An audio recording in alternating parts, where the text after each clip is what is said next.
अवधूत चिंतन श्री गुरुदेव दत्त श्री स्वामी समर्थ. मित्रांनो, मी आज तुमच्यासोबत एका ताईंचा अनुभव शेअर करणार आहे. त्या ताई दादरमधून आहेत आणि त्या ताईंचे नाव आहे सुनीता राऊत. मित्रांनो, या ताई आहेत, त्यांचं लग्न झाल्यापासून स्वामींची सेवा करत होत्या.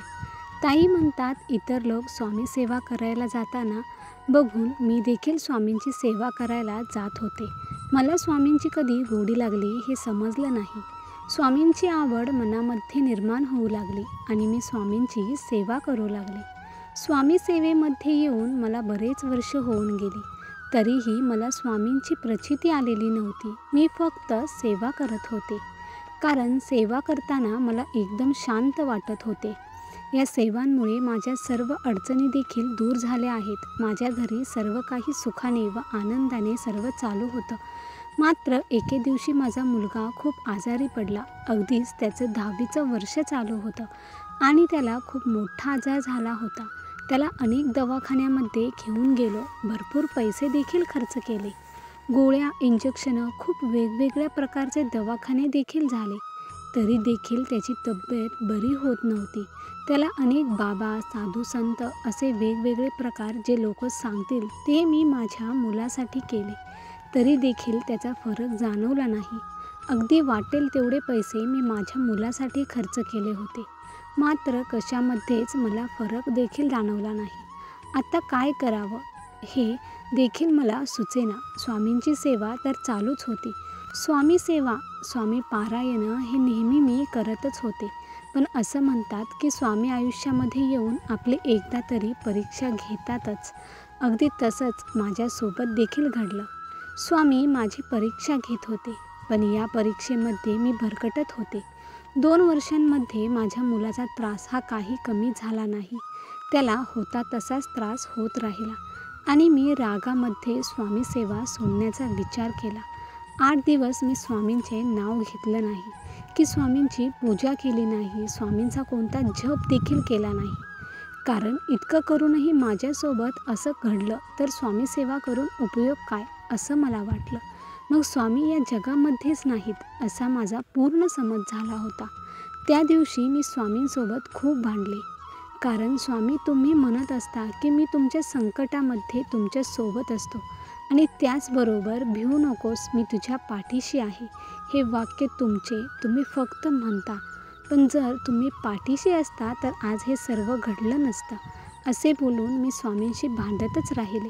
स्वामींची मूर्ती रागाने मी अगदी कापडात गुंडाळून कपाटामध्ये ठेवून दिली आणि 8 दिवस झाले. 8 दिवसानंतर माझा मुलगा अचानक सिरियस झाला आणि 8व्या दिवशी स्वामी चक्क माझ्या मुलाच्या रूपामध्ये येऊन ते माझ्याशी बोलत होते. श्वास गुदमरतोय, मला कपाटातून मोकळं कर, मला त्या कापडामधून बाहेर काढ असं म्हणत होते. मुलगा असं का म्हणतोय मला समजत नव्हतं. अगदी सुरुवातीलाच मी घरामध्ये सर्वांना सांगितलं, पण घरामध्ये देखील कोणाला काही समजत नव्हतं. पण नंतर मला आठवलं की स्वामींना मी कपाटामध्ये ठेवलेलं होतं आणि तेच स्वामी माझ्या मुलाच्या रूपामध्ये बोलत आहेत. स्वामींना मी कपाटामध्ये ठेवलं होतं, पण इथे श्वास माझ्या मुलाचा गुदमरत होता आणि मी लगेचच स्वामींना कपाटातून काढले व त्याच्यातून मुक्त केले आणि पुन्हा एकदा देव्हाऱ्यामध्ये स्वामींची मूर्ती ठेवली.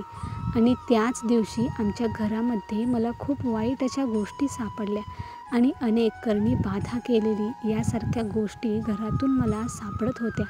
मला लगेच समजलं की आमच्या घरातीलच एका व्यक्तीने माझ्या मुलावर अशी बाधा केली होती आणि त्याच्यामुळेच त्याला इतका त्रास होत होता.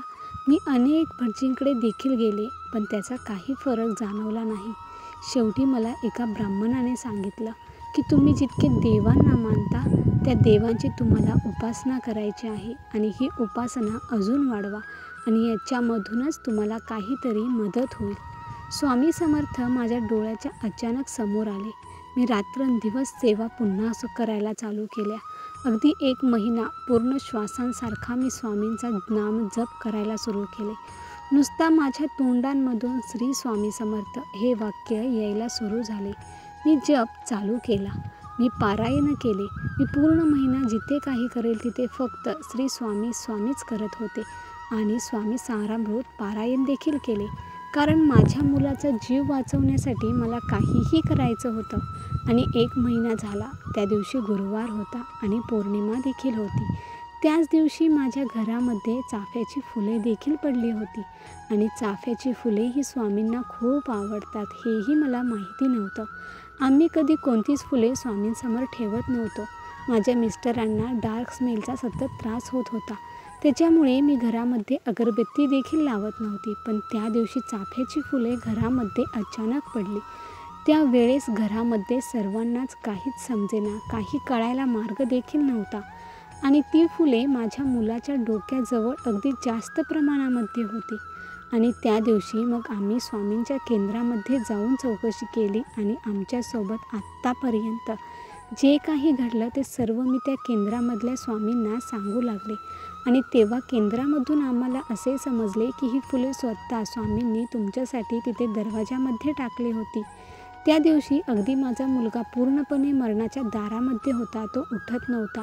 ज्या मुलाला भयंकर त्रास होत होता आणि तो उठून बसला व पहिल्यासारखे चालू देखील लागला, सर्वांशी बोलू लागला, हसू लागला। जसा तो पहिला होता तसाच तो पूर्णपणे वागायला लागला। आमच्या आयुष्यामध्ये ही जी गोष्ट घडली ती दसरा किंवा दिवाळीपेक्षा मोठी होती। आम्हाला वाटले की पुन्हा दुसऱ्या दिवशी माझा मुलगा आजारी पडेल की काय, म्हणून आम्ही खूप घाबरत देखील होतो। दुसरा दिवस उगवला आणि त्याचबरोबर आणखी कित्येक दिवस जरी गेले तरी माझा मुलगा आहे तसाच राहिला। त्याला कोणताही आजार पुन्हा झाला नाही व त्याला कोणताही त्रास पुन्हा झाला नाही व तो आम्हाला आजारी पडेल तसा दिसला देखील नाही। स्वामी कृपेने आमच्या आयुष्यामध्ये हा मोठा चमत्कारच घडून आला होता।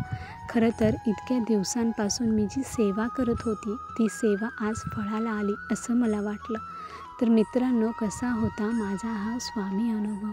हा स्वामी अनुभव सांगताना भक्तांनो अक्षरशः माझ्या देखील डोळ्यात पाणी आलेले आहे। तर विचार करा की त्या ताईंची काय अवस्था झाली असेल। त्या ताईंना स्वामींची खूप मोठी प्रचिती आलेली आहे, कारण त्यांच्या भक्तीतच इतकी ताकद होती। त्या ताईंना माझे एवढंच सांगणं आहे की स्वामींची सेवा अशीच निरंतर चालू ठेवा। स्वामींच्या कृपेने सर्व काही व्यवस्थित होते। आणि भक्तांनो, तुम्ही पण जर स्वामींच्या सेवेमध्ये नसाल तर अवश्य स्वामींच्या सेवेत या आणि सेवेकरी बना, कारण स्वामी त्याचे फळ आपल्याला निश्चित देतातच देतात।